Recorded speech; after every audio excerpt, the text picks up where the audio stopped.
Good morning, this is Major TV. Let's talk. It's been a minute since I've been chumming on what's going on. There's so much to say, so I would try to drive videos accordingly. But just so much going on in this country with black people and our struggles, and the internal fights and all the other drama. But let me get with it. I'm actually doing a video about Grandmaster J just calling out everybody in the black community, especially those who claim they're part of NFAC, the movement, and other, talking about the young kid, Quawan Charles, who was brutally appears to be beaten, tortured, and killed and found in the sugar cans of Ivoryville Parish in Louisiana, and how the chef had reported that he drowned, but why would he be found in a sugar field? It's starting to now catch national news because of course, black people bringing it out, and I'm appalled, of course, and really speechless of the constant hate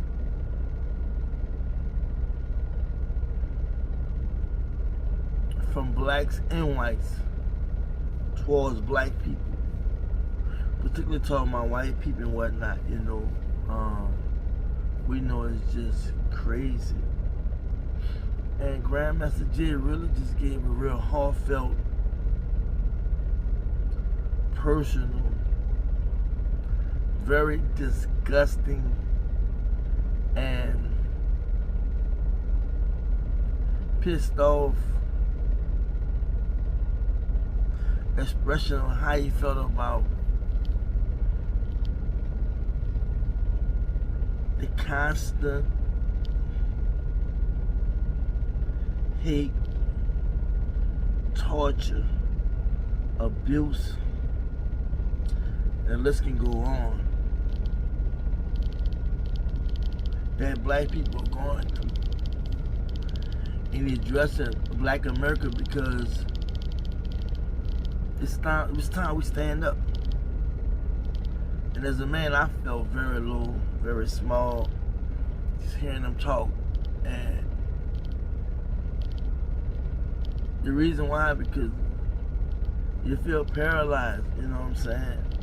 Even if you're armed, even if you're ready to take action, and you think about all the possibilities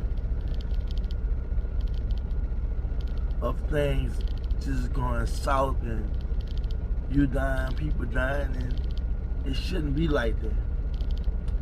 We have to accept the fact that it's a war, and it has always been a war.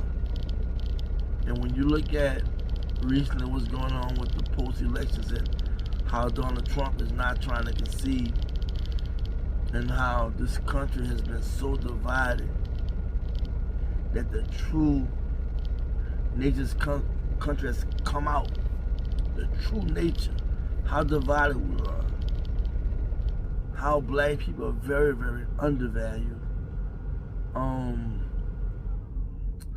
it took black people to push the Biden presidency to victory. And now with the fraudulent claims of voter fraud and all the deflection going on, we have Quawan Charles dead in a sugarcane field with no real answers. And as the story developed, people like Grandmaster J and others, and now I'm chumming on it, and it's sickening. It's very sickening that in the midst of trying to correct all the wrongs that's been happening to black people or at least some of the wrongs, and then try to push out a president and government that clearly was not for the preservation of black life or lives, considering all the police shootings and white violence towards blacks. And though Biden, there's a big question mark because of some of the racist things he said and did, and his history in Congress and statements he made. We was at a primary, somebody had to do something to try to get the Trump out of office, and people saying, hold up, it still may not be over because this, that, and other than happen, you know, with the votes and what have you. But it's sad that we're in the midst of dealing with the presidency and what have you. Still trying to be treated fair. Still trying to get a hold of all the nonsense and the racism and discrimination and what have you. You have this young kid that's laying down on the ground so he can't. Face look like it's deformed. They compared the Emmett Till death of 1955 and how he had been lynched and dragged and beaten. And most people seeing the picture of Emmett Till. It's just sad. So I'm not gonna try to talk about the story and all the details because it is very gross, you know what I'm saying? And there are questions and whatnot, you know. And though they said that there was white people that picked him up from his dad's home and his parents didn't know what's going on, I just don't know. I refuse to just go to talking all about it, and there's so many questions. The only thing I know is there's another black person that's dead. And very few black people are talking about it. There's so much of infighting in the black community among those who are conscious that it's crazy. Like, you don't know who to follow, really, you know what I'm saying? And in fact, with just something new blood, some new life that black people just want to get behind. And Grandmaster J, have yet to fail us, you know what I'm saying? I listen to a lot of stuff that he put out there, and I really feel like he is really like trying to not just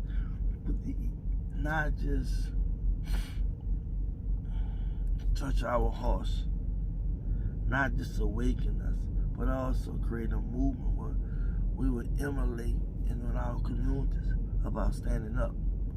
So I just wanted to make a brief video about Grandmaster J response, emotional response, because he was very disgusted, he was pissed off, he was very candid in calling black people out, as well as calling white America out. And as a man,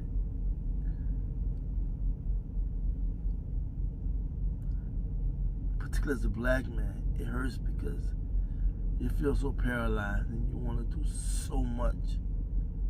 And our community is just so divided. And I ain't talking about in 2 divides, I'm talking about 3, 4, 5, 10 divides. And every thing the black community argue about, all of it is valid.